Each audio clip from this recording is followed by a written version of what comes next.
After her affair plan collapsed, she tried to reconcile. I played along, then used her messages in court to win full custody and lock her down. I'm 35, she's 32, and we live in Ohio, where I work as a network administrator for a mid-sized company and make a nice salary of around $75,000. Emily worked part-time at a dentist office until about 2 years ago, when she wanted to remain at home with Liam full-time, which I supported because childcare costs were eating up the majority of her money anyway, and we could get by on my salary. Everything appeared normal until around 6 months ago, when Emily began acting strangely. It wasn't a big change in which she became a completely different person, but rather a series of small changes.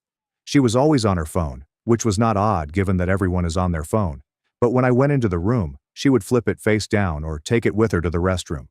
She began staying up longer, stating that she was watching Netflix or reading web articles. But whenever I glanced over, she immediately switched screens.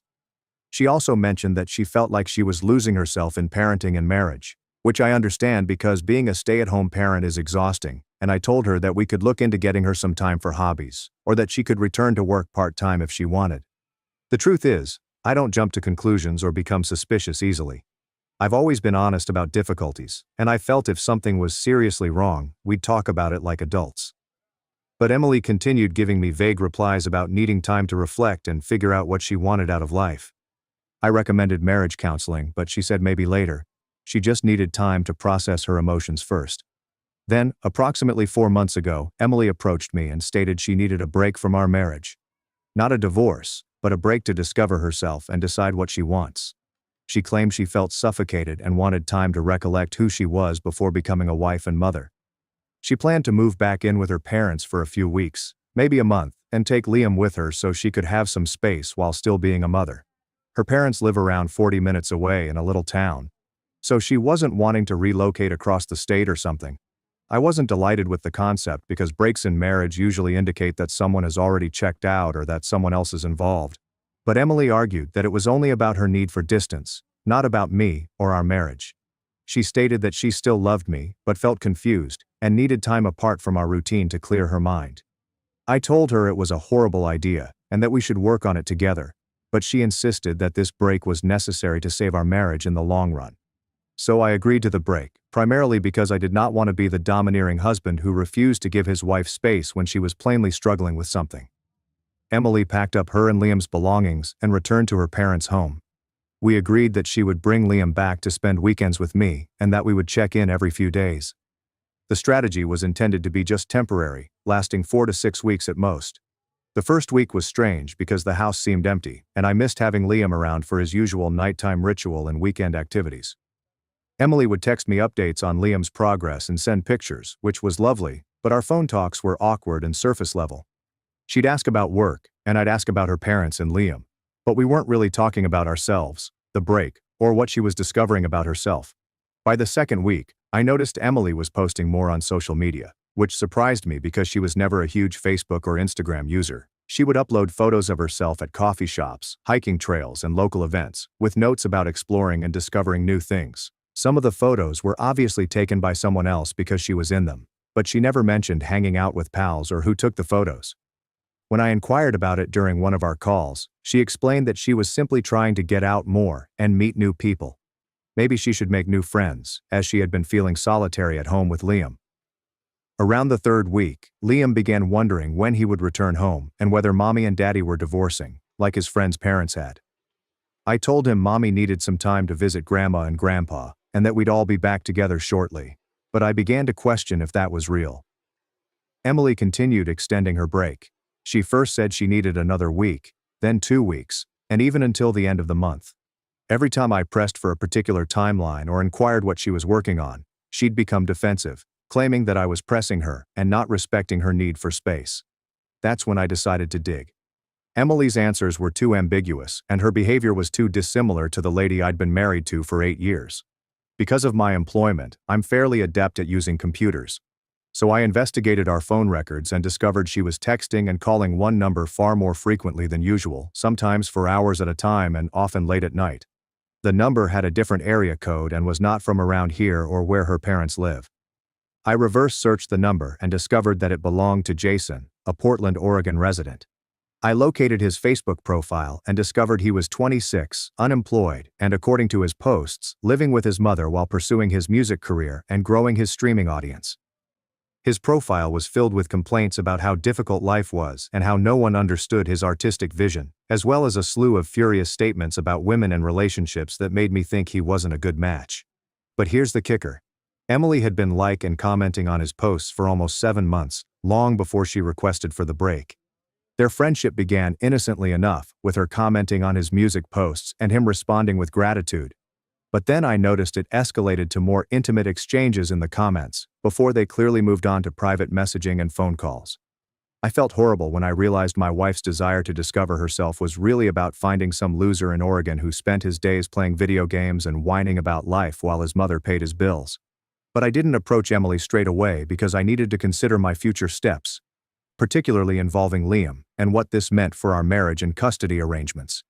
I began taking screenshots of everything I could find: their public interactions on social media, Emily's posts about making new connections and opening her heart to new experiences, and Jason's posts about finally finding someone who understands him.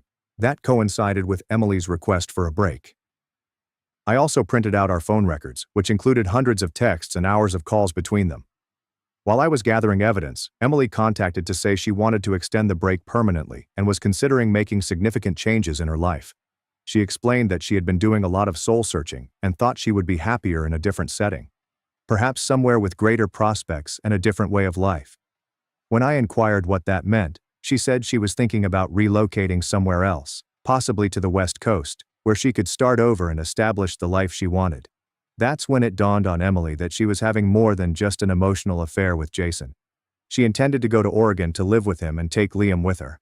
I asked her directly if she was planning to relocate and take our son away from me, and she claimed she hadn't made any final decisions, but she wanted to weigh all of her alternatives for creating a better future for herself and Liam. When she asked for a break, I reminded her that transferring Liam across the country was not an option we had agreed on, and she said the break helped her realize that staying in Ohio wasn't best for her or Liam in the long term. She said Liam would benefit from fresh experiences and a new setting, and that I could visit, or even relocate, if I wanted to be a part of their new life. That discussion concluded with me informing Emily that we needed to discuss these plans in person because transferring our son across the country was a significant decision that affected all of us, not just her quest of self-discovery. She agreed to meet me the next day, halfway between our house and her parents' home. The next day, I met Emily and provided copies of everything I discovered, including phone records, screenshots of her social media exchanges with Jason, and his public posts about their connection. I placed the papers on the table and informed her that I knew about Jason and that her break was not about discovering herself. It was about having an affair with a guy from Oregon who couldn't support himself. Emily's face turned extremely red, and she began to explain that Jason was simply a friend who knew what she was going through, and that their relationship was emotional rather than sexual. I told her it didn't matter because she'd been lying to me for months and was about to take our son across the country to be with her affair partner without even consulting me first. She stated that she had no set plans and was simply exploring her possibilities. But then she began to explain about how miserable she had been in our marriage, and how Jason made her feel alive and understood in ways I had never experienced. She claimed Jason supported her aspirations and encouraged her to think bigger about her life, whereas I simply wanted her to stay in the same monotonous routine indefinitely. I told her that was great. She could pursue whatever aspirations she wanted with Jason, but she was not going to take Liam to Oregon to play house with some unemployed guy she met online. Emily claimed I was being domineering and that she had as much right to decide what was best for Liam as I did. She stated that Jason was actually quite good with children and had been assisting her in determining how to provide Liam with more possibilities than he would have in Ohio. That's when I informed Emily that I'd already spoken with a divorce attorney and would be filing papers by the end of the week. I told her she could move to Oregon to be with Jason. However, Liam remained in Ohio with me, where he had stability, his school, his friends, and a father who was not pursuing internet interactions with strangers. Emily completely lost it and began ranting about how I was attempting to control her and keep her from being happy and how I was using Liam as a weapon against her. She explained that she had been unhappy for years and had finally met someone who made her feel respected and supported, and now I was attempting to destroy it because I couldn't accept her finding happiness outside of our marriage. I told her I wasn't attempting to destroy anything. She had already done so by lying, cheating, and plotting to uproot our son's life for a boy she'd never met in person. She conceded that they hadn't met face to face yet, but that didn't make their connection any less genuine or meaningful. We went back and forth, with her insisting that moving to Oregon would be good for Liam and provide him with new opportunities, and me pointing out that she wanted to move across the country for a guy who was unemployed and lived with his mother, neither of which screamed stability nor better opportunities for our son. Emily refused to let me coerce her into staying in a marriage and life that made her unhappy, and I told her she was free to leave. But Liam was not going anywhere. She gathered the papers I brought and stated that she needed time to think about everything, which I found humorous, given that she had been doing nothing but thinking for the past 4 months while lying to me about what she was thinking about. That afternoon, I went straight to my attorney's office and filed for divorce, citing adultery and asking primary custody of Liam, because Emily planned to relocate him across the nation for reasons unrelated to his best interests. My attorney indicated the information I had obtained would be useful, particularly the record of Emily's affair and her stated plan to relocate Liam away from his established life in Ohio. I also called Emily's parents that evening to let them know what was going on. They were surprised because Emily had told them she only needed space to think things through and had made no mention of Jason or moving to Oregon. Her father was furious that Emily had also been lying to them and using their home as a base while she planned to relocate across the nation. Her mother was more concerned about Liam and how all this would affect him. Emily called the next day, yelling at me for catching her off guard by filing for divorce and speaking with her parents. She stated that she believed we would work things out and that filing papers was a nuclear option that would end any hope of saving our marriage. I told her the ship had gone when she began her affair and made plans to relocate our son across the nation without consulting me. She explained that she had not made any final decisions about moving and was simply investigating options. But I pointed out that she had previously discussed Liam with Jason and how he would fit into their lives in Oregon. She couldn't deny it since I had screenshots of Jason saying he was excited to meet the little man and that he was ready to step up and be the father figure Liam needed. Things will move quickly in the next weeks. Emily hired her own attorney and attempted to argue that she should have primary custody because she had been Liam's primary caregiver for the previous 2 years as a stay-at-home parent. But Emily's attorney couldn't get around the fact that she was preparing to take Liam away from his school, friends, and extended family to live with a man she met online who didn't have a job or stable living arrangement. The court imposed a temporary custody agreement in which Liam would spend the week with me and visit Emily on weekends, but only in Ohio. Emily was not permitted to take Liam out of state without court authorization, thereby canceling her plans to relocate to Oregon, at least in the short term. Emily was upset about the custody limits, claiming that I was using the court system to control her and prevent her from starting a new life. She stated that Jason was supportive and accepting of the situation and was even considering moving to Ohio to be closer to her, which I found amusing given that he couldn't even afford his own apartment in Oregon, where the cost of living was far cheaper than in most other parts of Ohio. Throughout the process, I had to explain to Liam why Mommy and Daddy were no longer living together and why he couldn't visit Grandma and Grandpa as frequently.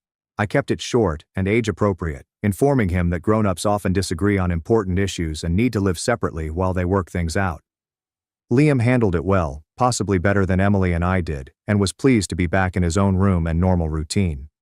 About 6 weeks after I filed for divorce, Emily arrived to pick up Liam for her weekend visit and told me she'd been thinking a lot about our marriage and whether we could work things out. She explained that her friendship with Jason had made her see what was missing in our marriage, but that if we both put in the effort, we might be able to reestablish our bond. I told her I was not interested in rebuilding anything with someone who had lied to me for months and attempted to relocate our son across the nation for an affair partner. She claimed that her connection with Jason was not an affair because they had never been physically intimate, and that she ended it because it was interfering with her ability to effectively co-parent with me. I asked her if she ended it because she understood it was wrong, or because custody limitations prevented her from moving to Oregon, and she couldn't give me a straight answer. She kept avoiding the subject, claiming that her priorities had shifted now that she saw how serious the legal situation was. That's when I understood Emily hadn't really ended her relationship with Jason because she recognized she'd made a mistake. She only put their relationship on hold since I had made it legally impossible for her to carry out her initial intention. She was likely trying to reconcile with me as a backup plan while still talking to Jason and working out a new way to make their relationship work. I told Emily I didn't want to be her backup plan while she found out how to make her affair work within the confines of our custody arrangement. She claimed I was being unfair and not giving her credit for attempting to save our marriage, but I pointed out that she only became interested in resolving things when the court stopped her plan to go away with Liam. The divorce process took a few more months to complete. Emily's attorney tried many techniques to obtain more custody time or permission to relocate with Liam, but none of them were successful since she could not demonstrate that moving to Oregon would benefit Liam in any real way. The fact that she wanted to relocate to live with an unemployed man she met online did not help her case. In the end, I gained primary physical custody of Liam, with Emily taking him every other weekend and alternating holidays. She also has to pay a little amount of child support because I am covering the majority of Liam's expenses, and she is expected to seek a job now that she is not staying at home full-time. The court also ruled that neither of us may move more than 100 miles from our current residence without authorization and a custody modification hearing. Emily moved into a modest apartment about 20 minutes from our house and accepted a position at another dental office. She appears to have accepted that her Oregon dreams are not going to happen, at least not anytime soon, but I believe she is still in communication with Jason in some way.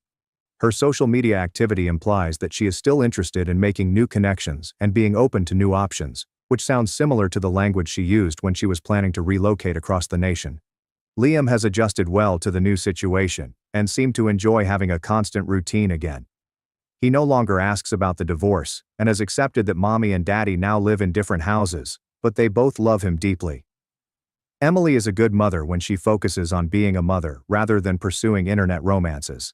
So I'm delighted Liam can still spend time with her on a daily basis.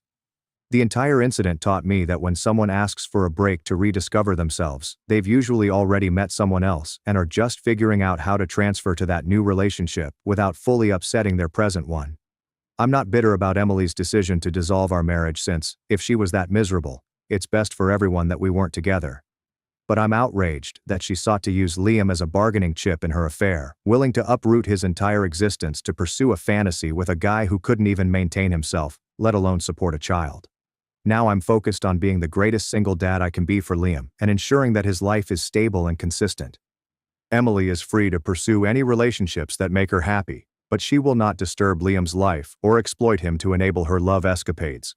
So Aita filed for divorce when Emily was going to take Liam across the country, despite the fact that she claimed to be only exploring her options and had made no final decisions. Update 1. Many people have requested for updates, so here is what has happened since my first post. Emily has been following the custody arrangement, and things have gone quite smoothly for the previous few months. Liam is doing well in school and appears to have completely adjusted to his new routine. Emily picks him up on Friday evenings and returns him on Sunday nights, and they normally do typical kid activities like going to parks, movies, or visiting her parents. But last week, something happened that verified my concerns that she is still in communication with Jason. Liam returned home from a weekend with Emily and reported that mommy's buddy Jason had been video chatting with them. When I asked Liam about it, he claimed Jason had spoken to him several times and asked him about school and what he enjoyed doing for pleasure. I immediately called Emily and inquired about Jason speaking with our son during her custody period. She tried to downplay things, saying Jason was just being friendly, and it wasn't a big issue because they were only video talking. I told her I didn't want a stranger from Oregon talking to Liam, especially the guy she was having an affair with. Emily became defensive, claiming Jason was no longer a stranger because they had been chatting for nearly a year and that he was really interested in being a part of her life, including getting to know Liam. She said Jason had been inquiring about Liam for months, and she felt it would be good for them to meet, even if just via video chat. I told Emily that Jason seeing Liam was not her decision to make unilaterally, especially because our custody arrangement stated that neither of us could introduce Liam to romantic partners unless we discussed it first. She said Jason was not legally a love partner because they had never met in person, and their connection was hampered by distance and legal issues. That's when I realized Emily was still planning to work things out with Jason somehow. Even though she couldn't go to Oregon anymore, she'd undoubtedly been telling Jason about the custody limits, and they were trying to figure out other ways to strengthen their relationship, such as getting Jason involved with Liam to see how they'd all get along. I informed Emily that any future contact between Jason and Liam must cease immediately, and that if I discovered she was still facilitating communications between them, I would return to court to amend the custody arrangement. She claimed I was domineering and tried to regulate who she could talk to and who Liam could meet. But I explained that sheltering Liam from my ex-wife's affair partner was not controlling. Rather, it was being a responsible parent.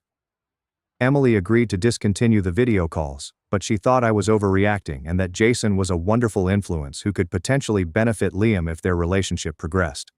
I told her it wasn't going to happen, and that she needed to understand that her affair with Jason would not lead to a blended family situation involving our son. Emily closed the chat by expressing she understood my concerns but believed I was being unfair to Jason, who had been nothing but supportive and kind throughout the ordeal. I informed her that Jason's acceptance of her affair and her intention to relocate Liam across the country did not make him a decent guy. It made him someone prepared to assist tear up a family for his own gain. I've started keeping a closer eye on Liam's weekends with Emily and asking him more questions about their activities and who they talk to.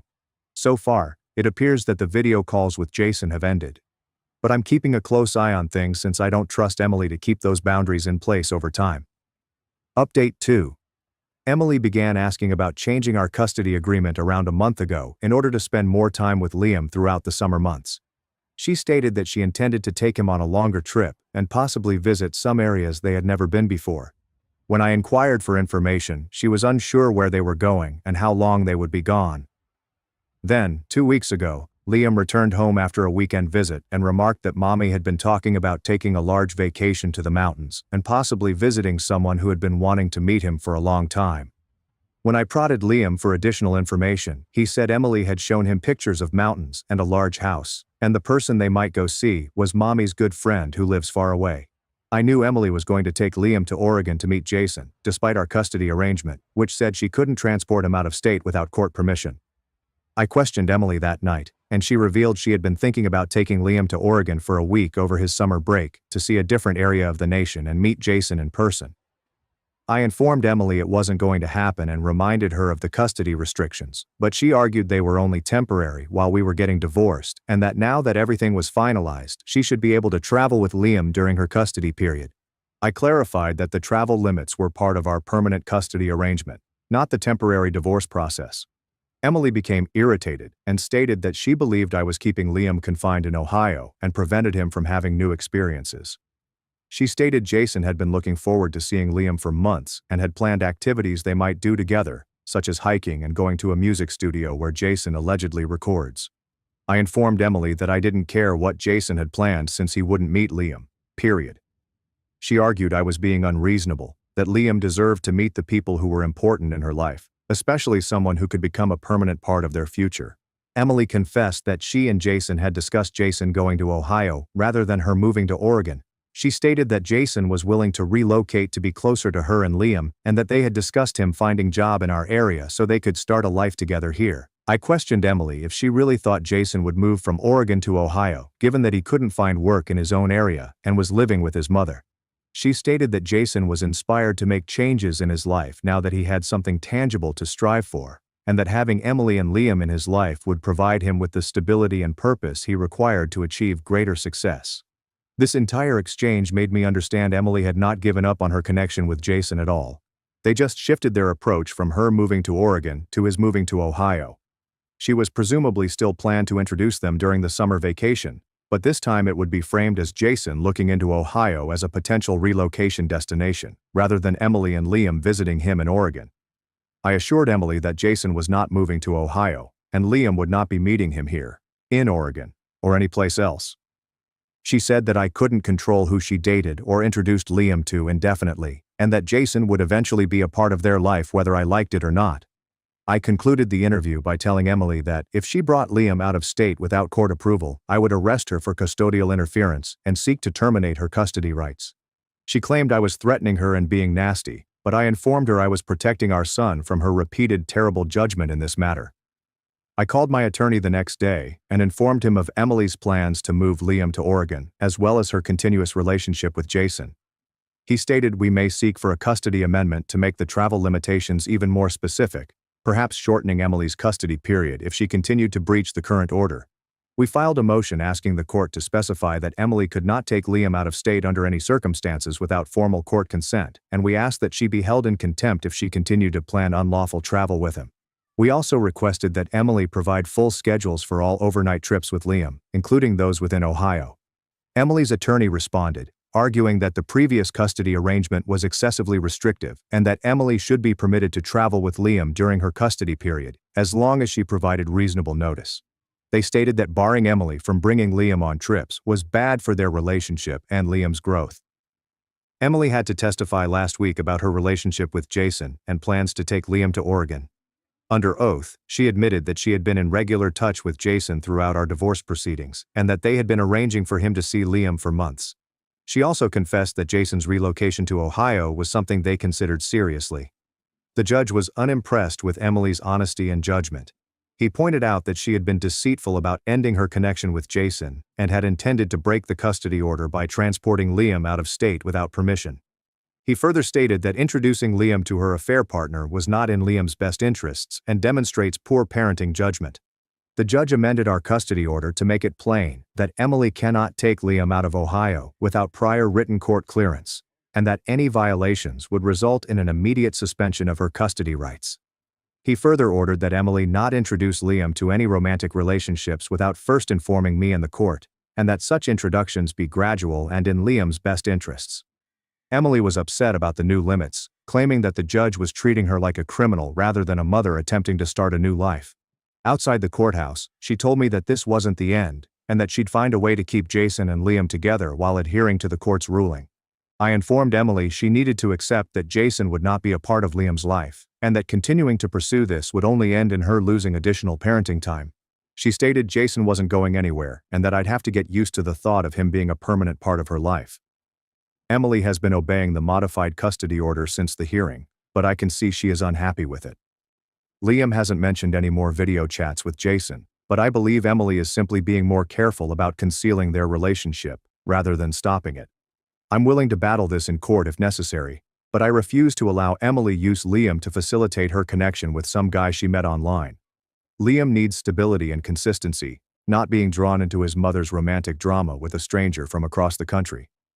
So, that's where things are now. Emily continues to see Liam every other weekend, but with more stricter limitations for travel and introducing him to new people. I believe she is still planning to work things out with Jason, but I now have more legal protection to prevent her from involving Liam in that connection.